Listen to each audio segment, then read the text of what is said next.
রাজধানীর গুলিস্তানের সুন্দরবন স্কয়ার মার্কেটের পঞ্চম তলায় লাগা আগুন নিয়ন্ত্রণে এসেছে। আজ শনিবার সকাল 11টার দিকে এই আগুন নিয়ন্ত্রণে আসে।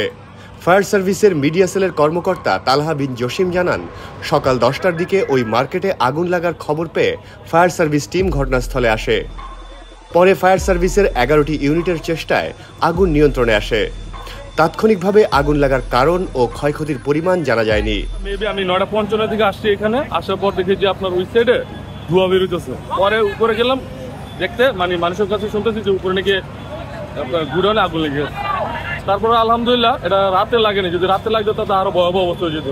যাক, আল্লাহ তাআলা যা করে ভালোর জন্যই করে। মোটামুটি এখন আগুন নিয়ন্ত্রণে নিয়ে আসছে ফায়ার সার্ভিসে আলহামদুলিল্লাহ। এমনি ভিতরে অনেক দুর্গন্ধ ধোঁয়া বেরোতেছে, সেই জন্য বের হয়ে গেছে।